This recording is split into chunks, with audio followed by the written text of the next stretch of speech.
trône de la grâce, du trône de la faveur, du trône de miséricorde. Et maintenant, nous sommes dépouillés de tout ce qui est de la chair. Nous sommes dépouillés de tous les idées charnelles terrestres. Et maintenant, Seigneur, parle à nos esprits, parle à nos esprits, parle à nos âmes. Et cela touche nos cœurs, et cela touche notre corps, et cela transforme notre corps, et cela transforme tout notre être entier. Merci pour ta présence, merci pour ta présence.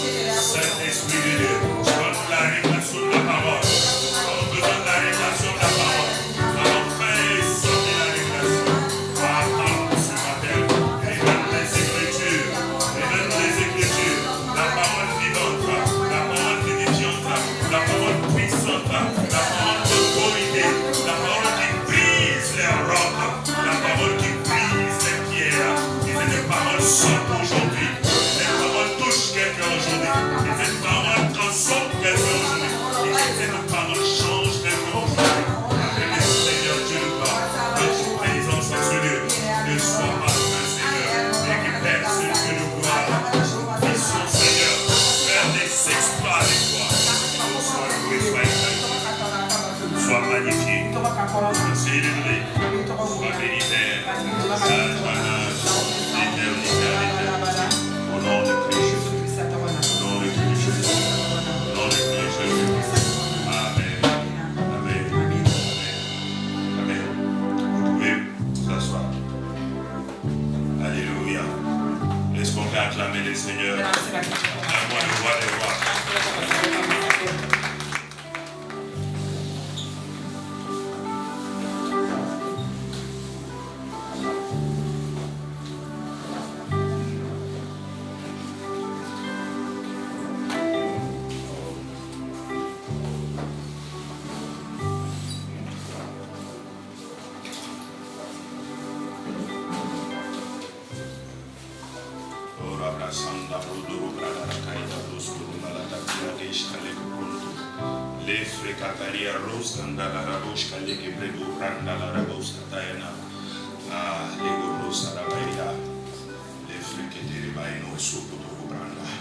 Parle-nous ce matin. Parle-nous ce matin. Toi qui es réellement l'aide de l'Église. Toi qui enseignes l'Église. Toi qui prépares l'Église. Toi qui ôtes les flétrissures. Toi qui réellement nous rappelle la parole du Père.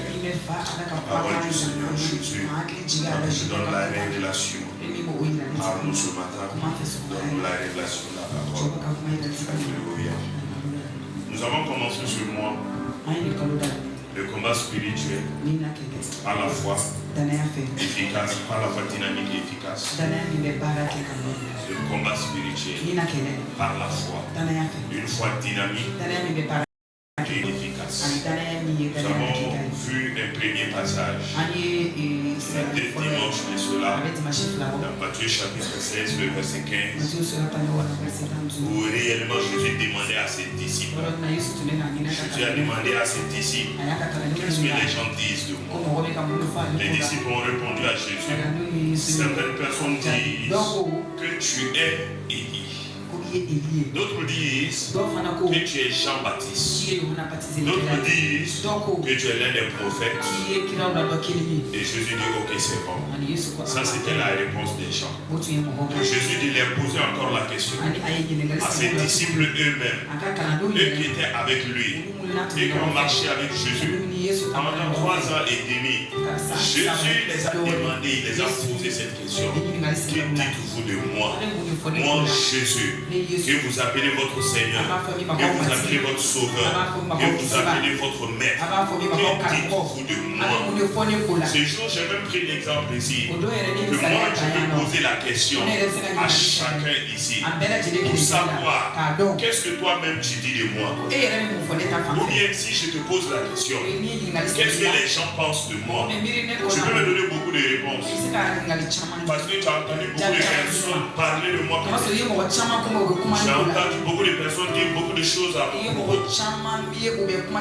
Tu peux me rappeler pour me dire ces paroles. Cela est bien, cela est beau. Mais qu'est-ce que toi-même tu penses de moi? Qu'est-ce qu'est-ce que tu dis de moi? Tu penses que je suis qui? Je vais faire quoi?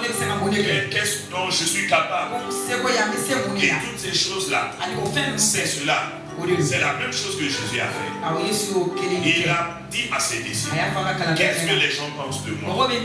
Comme les disciples avaient entendu parler, les gens disent que Jésus est Jean-Baptiste, que Jésus est Élie, qu'il est l'un des prophètes comme ça. C'est pourquoi quand Jésus a posé la question, ils ont répondu rapidement. Et quand Jésus est revenu avec la deuxième question, pour leur demander, vous mes disciples là, vous pensez que je suis qui? Qui suis-je pour vous? C'est là qu'il y a eu le grand silence. Il y a eu le grand silence. Aucun des disciples ne pouvait parler. Aucun des disciples ne pouvait donner une réponse. C'est à ce moment qu'ils ont commencé à réfléchir. Ils se sont dit, c'est vrai, que l'homme là, c'est qui même? Qui est-ce?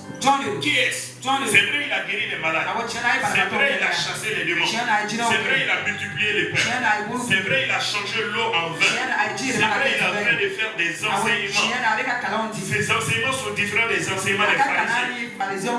Mais cet homme-là, c'est qui? C'est qui cet homme-là? C'est qui cet homme-là? On a mangé ensemble. Mais c'est qui? On a marché ensemble.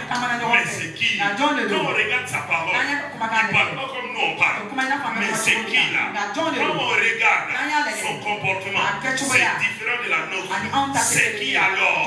Cet homme-là est qui? Ah, les disciples ont commencé à se poser des questions. Ils ont commencé à se poser des questions. Ils ont commencé à se demander. Mais ils n'avaient pas de réponse. Ils n'avaient pas de réponse. Il y a certains de ces disciples-là qui étaient en train de douter.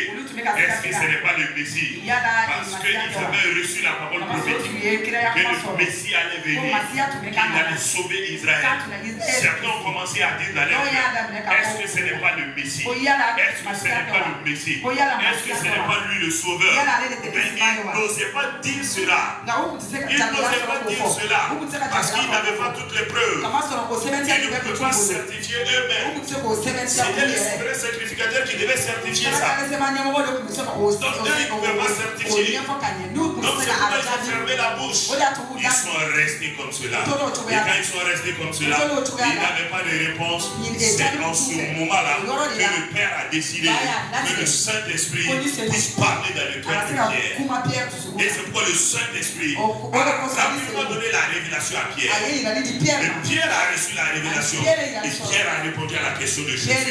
Pierre dit à Jésus, tu es le Fils de Dieu.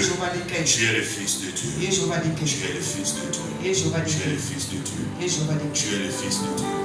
Dire qu'il est le Fils de Dieu, souvent nous ne comprenons pas.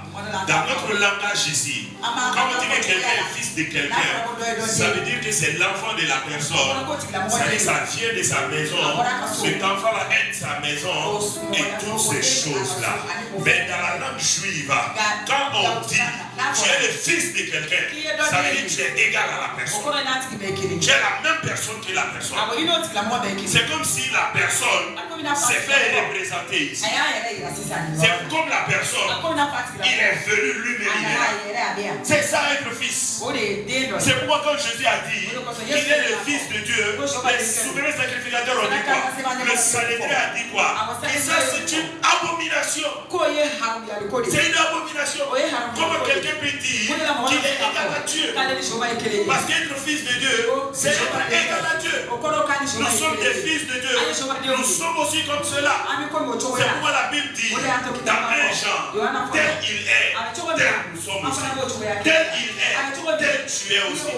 Mais si tu ne crois pas, ça n'aura pas d'effet dans ta vie. Si tu ne crois pas, si tu es religieux, si tu es une personne religieuse, même si c'est la religion chrétienne, si on te dit ces choses-là, tu vas dire, hé pasteur, pardon, il est grand. Moi je ne peux pas faire les choses de Dieu.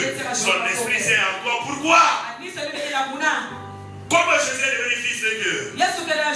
Quand il est né, voisin était 30 ans. Il était sur la terre. Il ne faisait pas de miracles. Il était comme toi. Il était comme moi. Il mangeait. mangeait, il buvait, il marchait, il se fatiguait, il voyait les gens, il ne pouvait rien faire, il voyait les malades, il ne pouvait pas les guérir, il voyait les démoniaques, il ne pouvait pas les délivrer, il voyait les problèmes, il ne pouvait pas multiplier les faits, il ne pouvait rien faire. Mais le jour où il a été au Jourdain, quelque chose s'est passé. Le jour où il s'est fait baptiser, quelque chose s'est passé. Le jour où il est sorti de l'eau de baptême, il a commencé à prier. Quand il a prié, Jean-Baptiste l'a baptisé. Et il était toujours ce Jésus-là. Il était toujours ce Jésus-là. Ce Jésus de 30 années. C'est Jésus qui regardait les choses. Rien ne se passait. Il était toujours ce Jésus-là. Mais quand il est sorti de l'eau de baptême, il a prié. Et quand il a prié, la Bible déclare que le Saint-Esprit est descendu sur lui. Le Saint-Esprit a pris contrôle de Jésus. Le Saint-Esprit a pris tout le système de Jésus.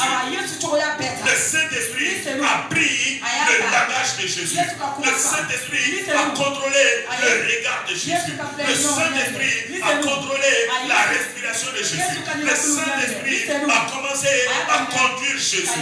Même là où Jésus ne voulait pas aller, le Saint-Esprit, comme c'est lui qui le contrôlait, comme quelqu'un qui est ivre, le vin va contrôler la personne. Le vin va conduire la personne. Jésus était comme ça. Le Saint-Esprit l'a rempli. Le Saint-Esprit l'a contrôlé. À cause de cela, même si Jésus ne voulait pas marcher, le Saint-Esprit le poussait. Même si Jésus ne voulait pas aller quelque part, le Saint-Esprit le poussait.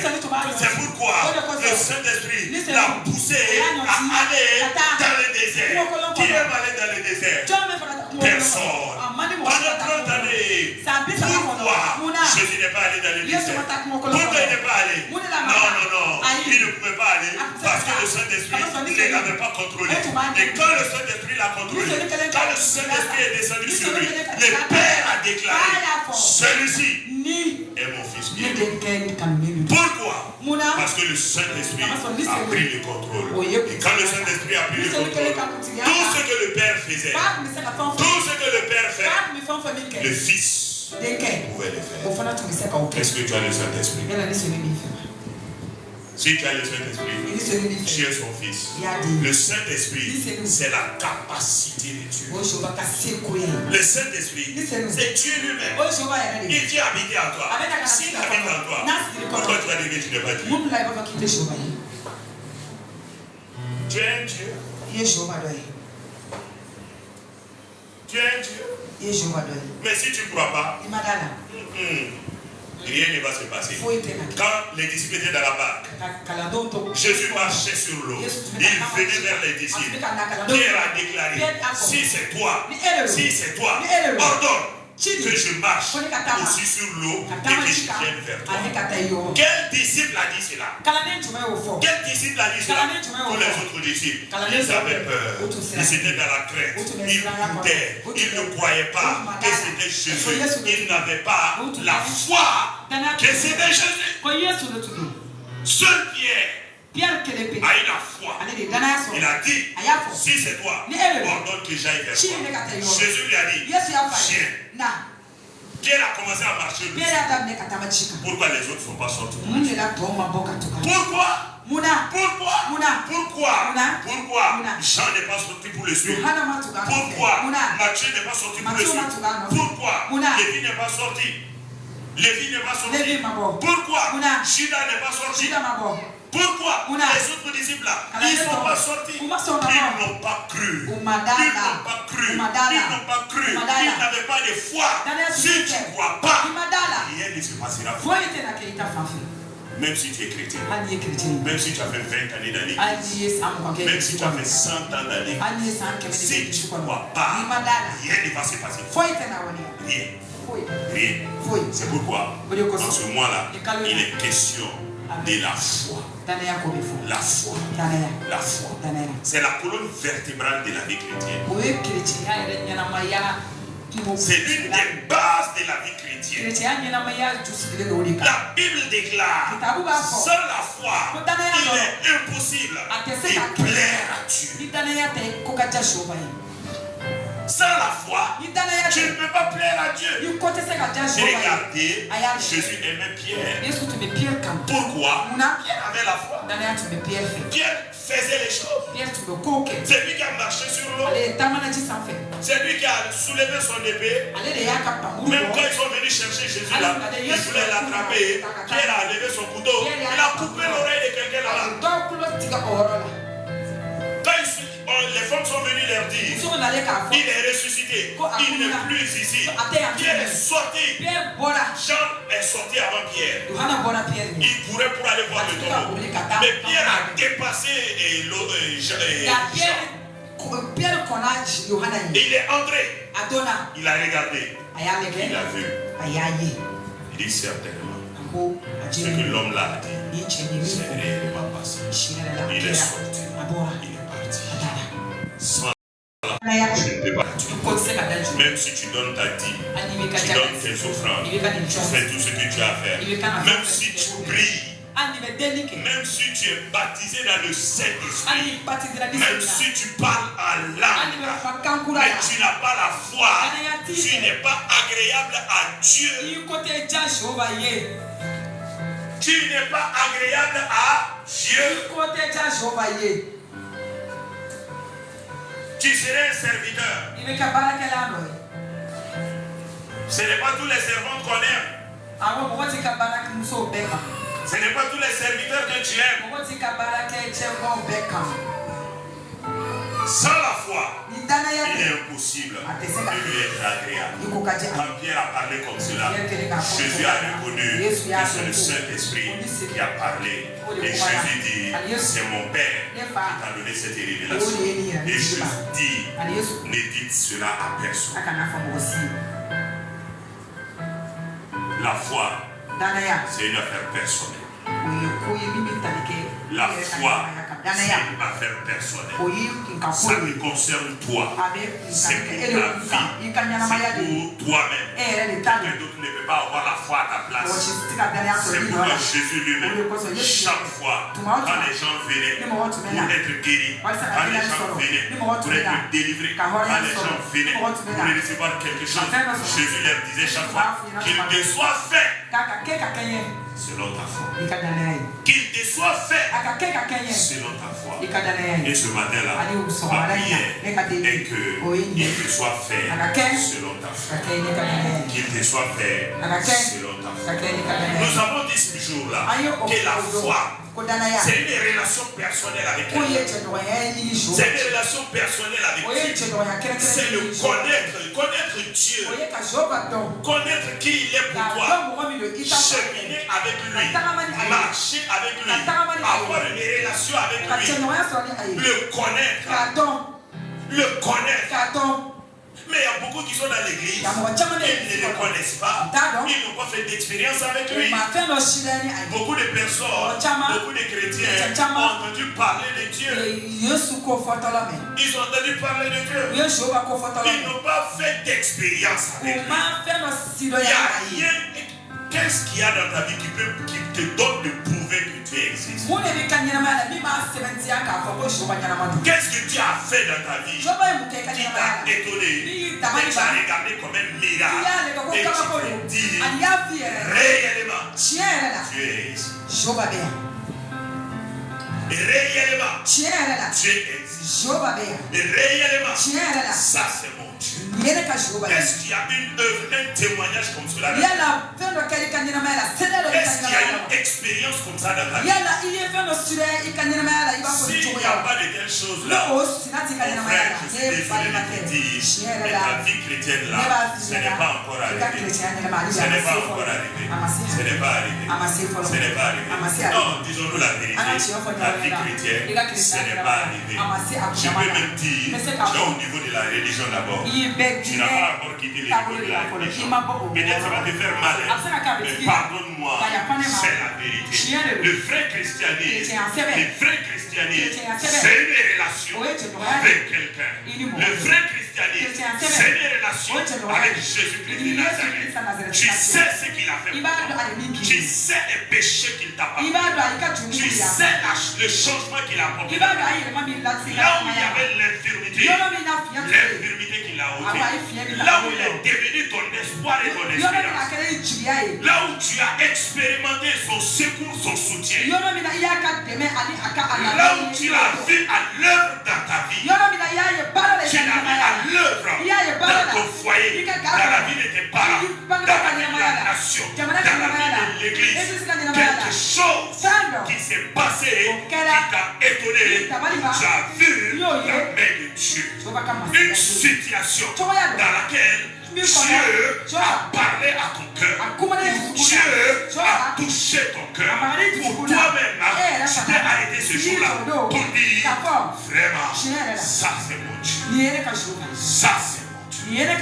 Ça c'est mon Dieu.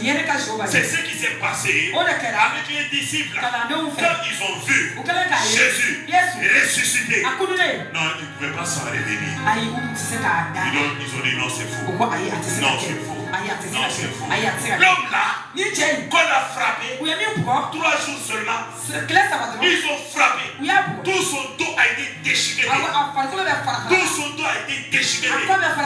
Ils l'ont traîné là-bas. Ils l'ont jeté. La manière dont ils l'ont jeté, c'est sûr. Il pouvait y avoir, comment on dit ça là, il y a un terme, le sang a coulé dans son sein. L'hémorragie interne. C'est sûr qu'il y a eu l'hémorragie interne. Ils ont mis une couronne d'épines sur sa tête. Les couronnes là, c'était bien long comme ça, bien fort. Si tu as regardé, quand ils l'ont placé sur sa tête, ils ont pris un bâton pour enfoncer ça dans sa tête. Et le sang jaillissait comme ça. Tellement ils l'ont frappé, quand ils l'ont laissé, il ne pouvait même pas se tenir. Il était comme ça. Et puis après, on a mis le poids lourd sur son dos là. C'est pourquoi il n'a même pas pu amener le poids jusqu'à Golgotha. Il est tombé. Ils ont pris quelqu'un d'autre pour prendre le poids à Golgotha. Et qu'est-ce qu'ils ont fait? Ils ont percé ses mains. Ah, la cabra sobra de l'escatane. Le robot Shalaba, ils ont percé ses mains. Et ils ont mis ses mains sur un bois. Ils ont mis la bouée avec un marteau. Ils ont tapé. C'est sorti jusqu'à entrer dans le bois. Et le sang coulait. Il a crié. Jésus a crié.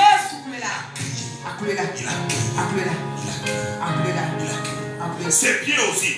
Ils ont fait la même chose. Il était dans l'agonie. Et tout ça sur un soleil chaud. Un soleil chaud. C'est des endroits où il y a des collines, des montagnes. Donc c'est un endroit chaud. Et tout ça, on l'a fait.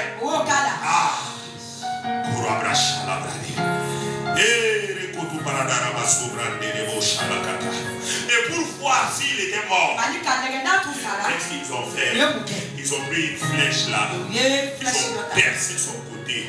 Et quand ils l'ont percé, la Bible déclare le sang a jailli, l'eau a jailli. Et ils ont constaté l'homme était mort. Et comme il était mort là, ils avaient peur d'aller demander son corps à Pilate.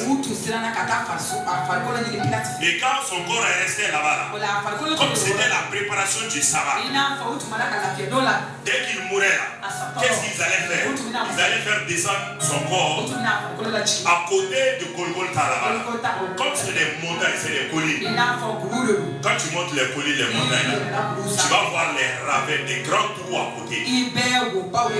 Et quand les gens mouraient comme ça, si les gens étaient crucifiés et qu'ils mouraient, leur corps là, on fait descendre, il y avait un trou à côté là. C'est ce qu'on appelle en hébreu la géhenne. Jahannama. Et c'est là où ils jetaient le corps des gens. Pour qu'on ne jette pas le corps de Jésus là-bas, c'est là Nicodème avec Joseph d'Arimathée.